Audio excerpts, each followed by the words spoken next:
So I bought a couple properties, but I was not a sophisticated investor. I was still a W-2 9 to 5 kind of guy.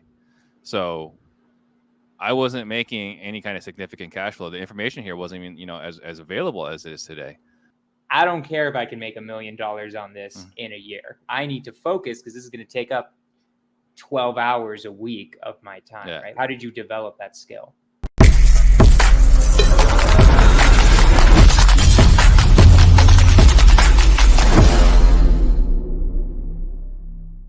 What is up, everybody? This is episode 84 of Skorch The Fears. We have the amazing Steve Trang. I am so excited for this episode, guys. Steve Trang has no idea about any of this, but I was listening to him way back in the day. Right when I was starting, I would listen to his podcast, him interviewing people while I was driving for dollars. Just starting out, I would throw on his podcast. It was the podcast I would listen to for hours in my car as I'm looking for distressed houses. So it's really cool, man. I'm really excited to have you on. You actually inspired me to make this podcast. I don't know if you remember this at all, but you came to Pace's mastermind. I remember that. You talked about podcasting and everybody was, all right, let's make a podcast. Everybody should make a podcast. And I don't know how many, I think I might've been the only one who stuck it out since then. I don't think I do feel proud of myself for the fact that I've stuck it out, but I just want to say you've been a huge inspiration to me, my man. So it's cool having you on this podcast and that knowing all of that and all of that. So welcome to the show. Well, thank you for having me. I appreciate you sharing that. And I love it, right? Because podcasting, one of the things that people ask me, should I podcast? Like, well, I don't know. I got 2 questions for you. What are 2 questions? Will you start it?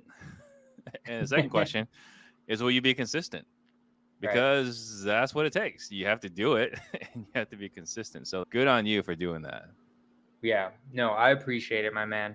So real quick, just for the 0 people watching right now who don't know who you are, real quick, just say who you are, say what you're famous for and what you do in real estate and all that good stuff. Yeah, I appreciate that. So what I'm most known for is probably the podcast Real Estate Disruptors. And then right behind that is a sales trainer. So, we coach a lot of high performing sales teams across the country on how to close more sales. So those are 2 things that I'm most known for. On top of that, I have been in real estate for 16, 17 years. If there's a mistake to be made in real estate, I've probably made it.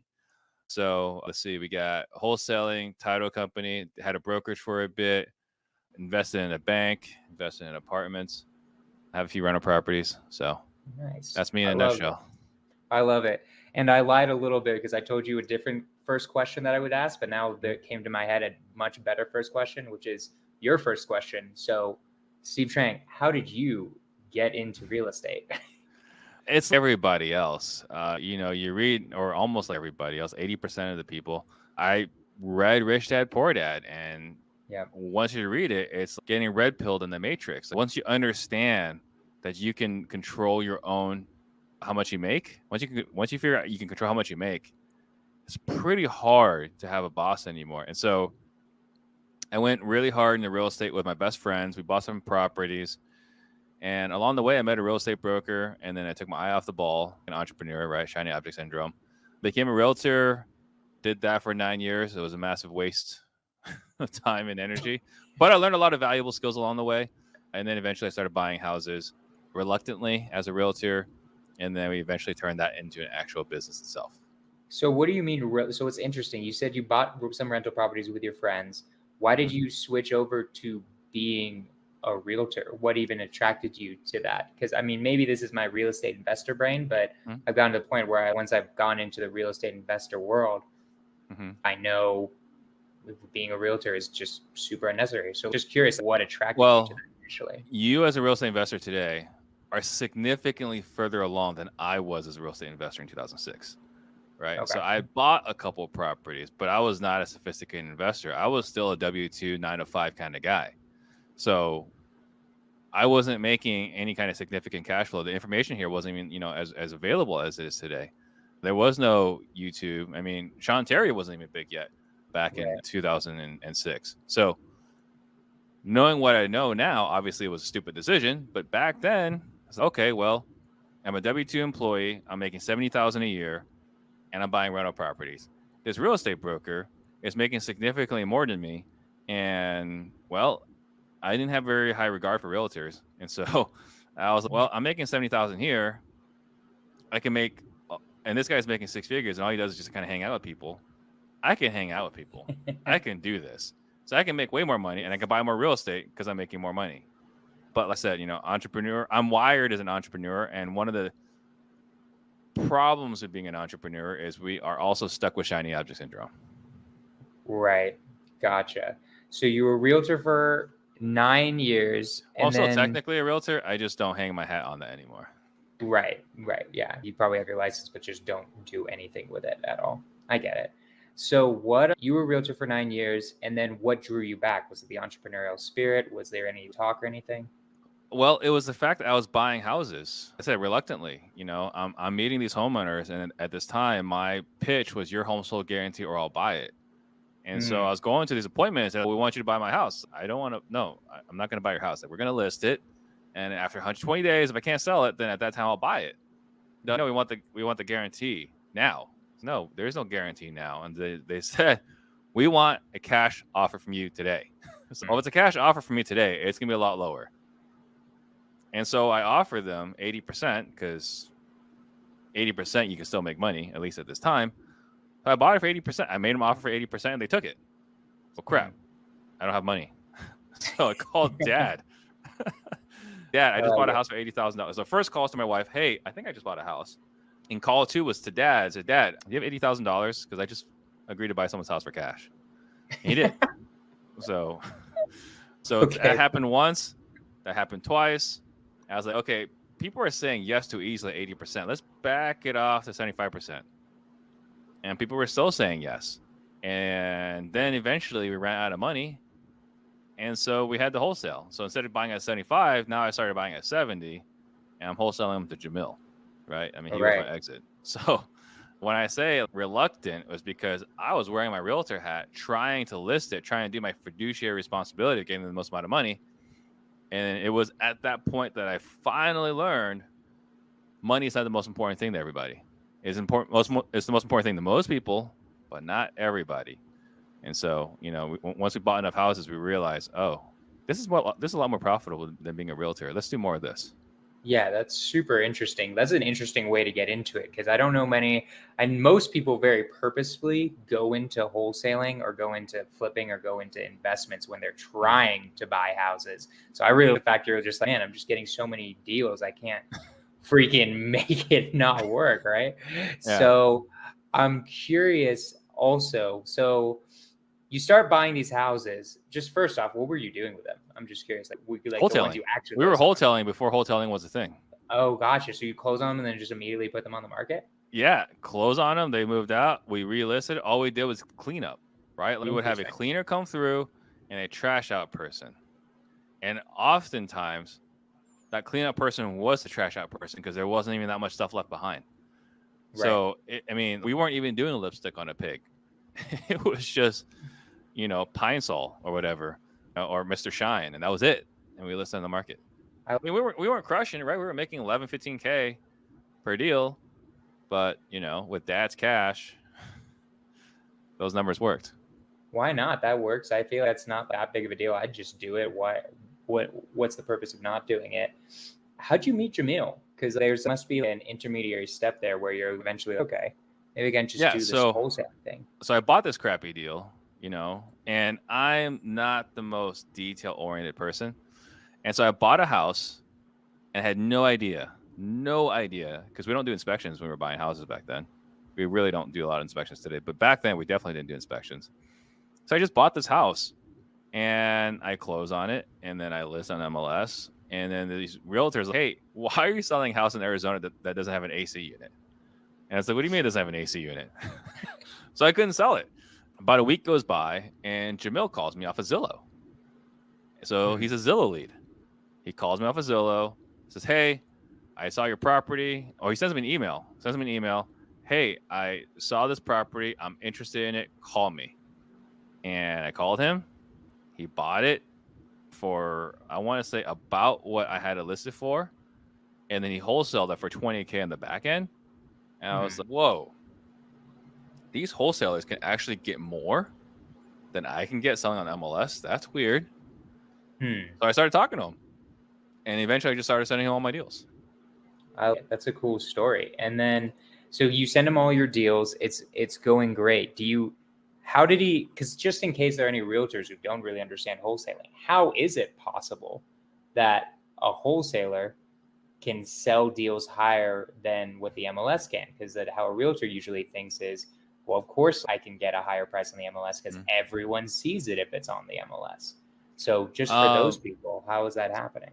I would say that Jamil is solving a problem. So most realtors rely on the MLS, right? It's like, hey, here's this property showed up. It's listed around market value, and then my buyer is gonna hit their email list, and then they're gonna be excited about it, right? Jamil knows his clients. He knows what they're looking to do, whether it's buy for a rental, buy for a flip, or whatever. But he understands what it is that they want. And so he's just going off the MLS and finding houses that check the box for his buyers, his relationships. Right. So he's solving problems, whereas I think most realtors kind of rely on the MLS to bring buyers. So realtors, I think, generally use it as a tool. Realtor Jamil was solving a problem, and we get paid a lot more to solve a problem than to sell houses. And then so you meet Jamil, you start learning about this wholesaling thing, and then you're, man, this is way better. I'm making way more money, way less work. I wasn't, because as a wholesaler, I was only making $3,000 because I was happy with $3,000. Oh, okay. So gotcha. Very beginning, I was only making $3,000, and then at some point I was like, hey, Jamil, we need to 50-50 these deals. Right. And once we started 50-50 on these deals, I started making more. Right. So yeah. So at first I was not making as much as I wanted to make. Okay. Jamil was totally happy with me making $3K. We renegotiated 50-50. So then you got to 50-50 with Jamil. And then when does it fully switch? Right? Because I think that's a mindset thing too, where you switch from realtor to investor, right? No. I am going to wholesale. I might even start flipping, and I'm going to actually start owning rentals and start becoming an owner of real estate, actually start owning a better business than a brokerage. Because I mean, you own a brokerage, and I feel owning a brokerage is 10 times harder than owning a wholesaling company, just based on what I've heard. So what in your head actually switched? Was it just the money, or was it also anything else? It was really being married to the right person. It's really my wife is, what's the point in all this active income? Like, we're supposed to buy rental properties. That's what the book says. That's what creates wealth. It just took 9 years later. Yeah, right. So the big switch was really just my wife in my ears. Hey, you're being a dummy. And so that is what really flipped the switch to start buying rental properties or keeping some of our deals versus wholesaling all of our deals. So is your wife super involved in the business? Does she give you advice? Is she more? She's not as involved. She's just aware, right? So she knows what I'm doing, or she has an idea of what I'm doing, but she's not actively involved. So it's just I can think of just a couple of properties we've got. It's like, hey, here's a deal I'm working on. I just kind of mentioned casually, here's a deal I'm working on, and so I want to keep this one. So we're gonna make this much. So I want to keep this one. And I was like, well, I was gonna list it for 135. Right on MLS. I got it for 115. Listed on MLS for 135. She's like, no, we're keeping it. And I'm getting, I listed it and I canceled it. And I was getting offers for 165. And she's like, I was like, so we're saying no to 50,000, right? She's like, I don't care. We're keeping this one. And it was a 3-2 in Scottsdale, a townhouse or a condo, not a house. So it was a smoking deal. And so, I mean, and I'm glad that we kept it, right? Because we've cash flow this whole time. Plus, it's appreciated some stupid amount. I was about to say Phoenix, 100K. I'm thinking, I feel like your guys' houses are now they must all be worth 300K. They're probably worth double at this point. More. Yeah. More than that. Yeah. 400 or 500K. Yeah. So let's say you got to be married to the right person, right? I think that certainly helps. No, I definitely agree. So having a good wife, that's a check mark for people who are watching this as to being actually becoming an investor. So you keep going, you keep doing this. It sounds like you're buying some rentals, you're listing some, you're wholesaling. When do you ever start getting focused, or do you keep just doing everything? I'm just I'm curious. not very good at focus. I mean, it's a real weakness. And the biggest problem I have today is that I'm more focused today, but I've got more distractions. It's almost like there's a higher power out there that if Steve says no to this, let's see if he can say no to this. And it Right. just keeps getting harder and harder. I mean, I heard something yesterday. I was like, oh my God, that is such an unbelievable opportunity. Right. But I get like, great opportunities once a month. And so it's really hard to stay focused because there are these sirens that are always calling your attention. And again, having a podcast, having influence, having reach, I am constantly having people like, hey, what about this? Hey, what about that? You know, it's like, wow. 10 years ago, I would have killed for that. Today, I don't think it makes sense. I don't think it's in alignment with what we're trying to accomplish. So I am not very well focused, but I'm a lot more focused than I was before. How have you gotten better at that, right? Because I think that's one of the most key things entrepreneurs can do. You were talking about shiny object syndrome. Mm-hmm. I feel that kills entrepreneurs. Like it didn't kill you because I mean you're Steve Trang and you're crushing it, right? But a lot of people get killed by it because they try to do flips, they try to do wholesales, they try to be an agent. So now that you're better at it, how did you start becoming better at it? And how did you really work on being able to, no, I don't care if I can make $1 million on this in a year. I need to focus because this is going to take up 12 hours a week of my time, right? How did you develop that skill? So there's 3 different areas. First, Darren Hardy is a great mentor of mine. I've paid him a lot of money over my career, so directly and indirectly. So I've attended some of his live events, but a lot of his coursework as well. So that's step 1, right? And Insane Productivity, I think, is the single best time management training of all time, right? So Insane Productivity. Say that one more time. Insane Productivity. Okay. By Darren Hardy. So that's the first one. After that, surrounding yourself with the right people. So Jason Lewis, the owner, founder of Investor Machine, he's a dear friend. And so with him, we've shared a lot of notes. He's another Darren Hardy junkie. We've shared a lot of notes, and I've taken some of his best practices in that we filter, we ask ourselves some questions, right? Is the person that's bringing the opportunity someone I'm in alignment with on core values? Is the person that I'm friends with? What's expected of me in this opportunity? What's expected of them? What kind of time management? What kind of resources? Is this going to be fun? Right? Is this something that I want to do? So there's all these questions, right? And then most recently, I've worked with Paul Sparks. We've partnered together to create the Whale Club, and we're talking about a lot of different, getting crystal clear on what you want to accomplish. So one of the most anxiety-inducing questions that people ask, and I ask this in every podcast, is what is your why? It's for a lot of people, what is your why is kind of a unnerving question. It's hard to answer. And so for what we're doing inside the Whale Club, which is all based around the book Rig in the Game, is really focus on what do you ultimately want? What is the single most or top 3 most important things to you? And then figure out what has to happen for you to be able to achieve those things. For me, number 1, a cherished wife. That's number 1. Number 2, well-adjusted, fulfilled daughters. And so what do I need to do in order to make that happen? So, I need to make and you work out the math, right? You need to make a certain amount of money for this to happen. And once you figure out, here are things that need to happen, then you realize you don't actually need to make that much money.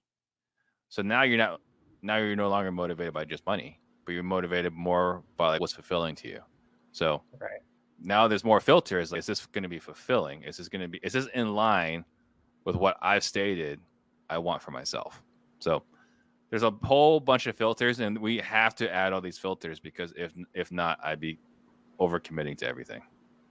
I love it. That's so smart. I mean, I think it's so smart to everything you do connecting back to the why. I think it's a genius way of making it work where you're actually focusing on what you need to be focusing on. I mean, everyone falls victim to it, guys. Anyone who's watching this, you're gonna fall victim to it because as you get more successful, more opportunities come to you, right? I mean, I'm a baby in social media compared to you, but I still get sent opportunities that seem super attractive to me. Right. I'm decently good at staying focused though, and being no.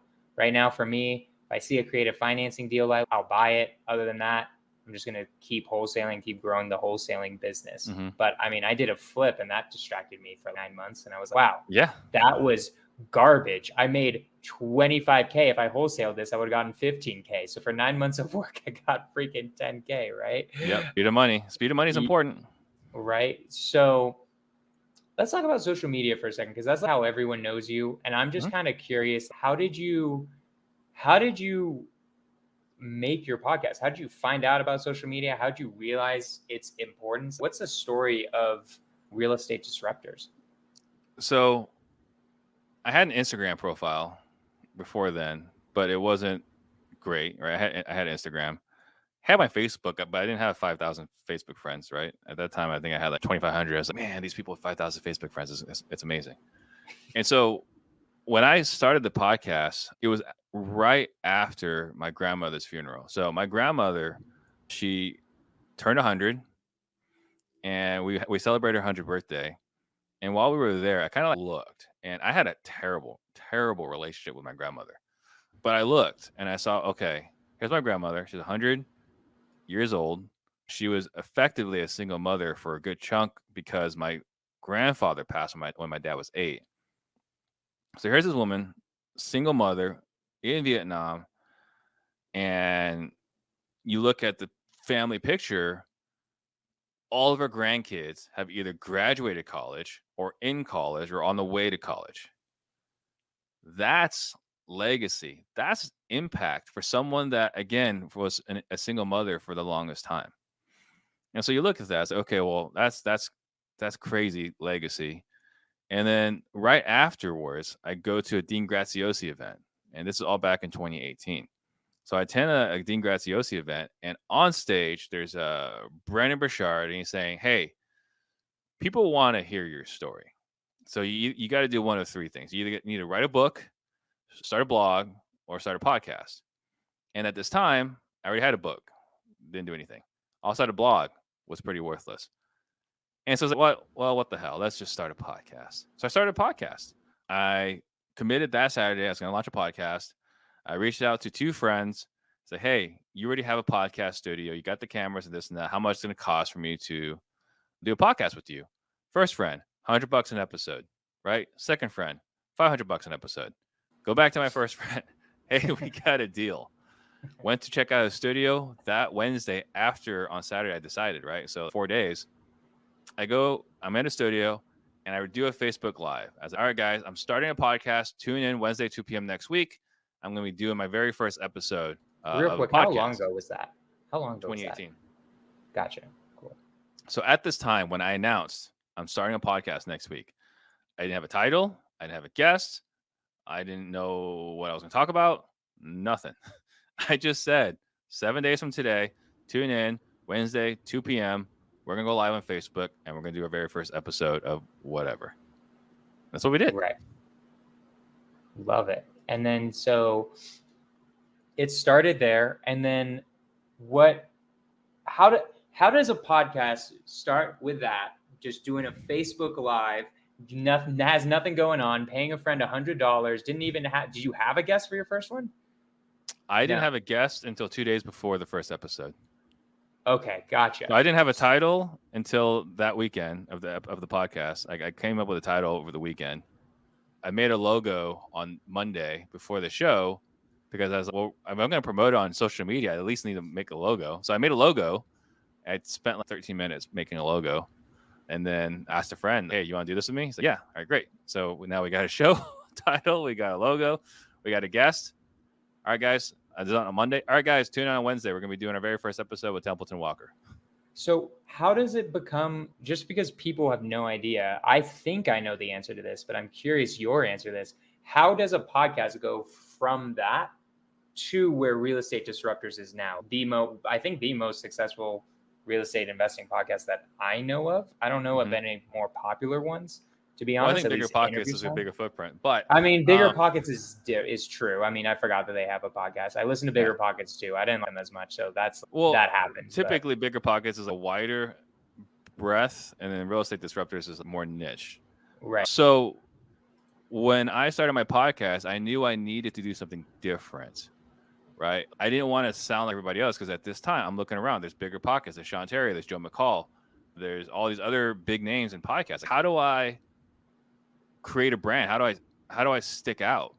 And so I looked in the landscape, and there was two things I could do to separate myself, which is no longer a competitive advantage. First, I can go live on Facebook. No one was doing that. At that time, no one was going live on Facebook. No one was going live on YouTube, right? StreamYard was not a technology that existed at that point. So number one, I could do this live on social media. No one else was doing that. Number two, I required everyone to do it live in studio. And so by making it live in studio where we have the Larry King thing going and we're live on social media and intentionally bringing on influencers, right? So number one was Templeton Walker. Number two is Carlos Reyes and Sal Shakir. Episode 8 or 9 was Rafael Vargas. We just brought on the biggest names in wholesaling to, borrow all their influence. And so, yeah, I would say the biggest thing, so it was very strategic, right? I mean, like everything we do, there has to be intention behind it. So let's go live on social media when no one else is doing. Let's make it live in studio, which no one else is requiring, or very few people were requiring. And number three, let's get the biggest names in the business and put them on the show. Love it. Did you know those guys already, or how did you reach out to them? I knew Templeton Walker, right, because I had mentored him for years. But Carlos Reyes and Sal, didn't know them, never talked to them before. Didn't meet them to the day of the show. Rafael Vargas, didn't meet him to the day of the show. Max Maxwell, never met him until the day of the show. So not everyone, but a good chunk of people, I didn't even meet until the day of the show, 20 minutes before live. Brent Daniels I knew, right, because I had bought a wholesale deal from him 10 years prior. But beyond that, a lot of the bigger names I didn't know until they came on. So how do you do it? Just because here's my method right now, right, in 2023, and you can tell me if it's good, bad, or decent, right? I think it's decent. I think it could be better. What I've been doing a lot of times is I'll reach out to really influential people on Instagram. I'll just DM them and I'll just be, hey, my name's Jonah. I did this with you. My name is Jonah. I have this podcast. I'm here to get rid of the fears of newer wholesalers, newer real estate investors. That's my mission. That's my goal. I think you could be a really good guest to make that happen. Would you be interested in coming on the podcast? No worries if you're too busy serving the world. That's more or less my pitch on Instagram. Say about 80% of people don't respond, and then there's 20% that's like, yeah, I'll do it. Why not? Right? Do you think, how did you get people on? Okay. I think that's perfect, right? Because all you need to do is just have the 20%, do well with those 20%, and then eventually the other 80% will come around. So I think that's a totally legitimate way. So for me, even though when I started my podcast in 2018, I didn't know those people, I did have a track record, right? I knew a lot of people in the game already. So, Pace, Jamil, Brent Daniels, I already knew these guys before the podcast. And so Brandon Simmons was actually pretty influential. And Brandon Simmons was able to connect me with Carlos and Sal. And they connected me with Jalen White. They connected me with Alex Saenz. They connected me with Rafael Vargas. Max Maxwell, I think I was just... he was an introduction from Brent Daniels. So Brent Daniels connected me to Max Maxwell. I love it. Awesome, guys. Go to salesdisruptors.com. Sign up, especially if you're an introvert. Doesn't matter. It's if you suck at sales, doesn't matter. Go there. Learn sales from the best. Guys, if we had more time, I would have talked about it, the importance of mentorship. It's changed my life. I know it's changed Steve's life a lot. So, guys, go there. I appreciate you, Steve. Thank you so much for coming on. Guys, next week, again, Thursday, ST, we'll be back doing our thing, Skorch the Fears. Do you have any last words, Steve? I'll say the same thing I'll end most of these with, is that, we live in the greatest country there's ever lived. There's the greatest time to be alive. Go get what's yours, because why not you? Hell yeah. I love it. That's Skorch the Fears. Let's freaking go.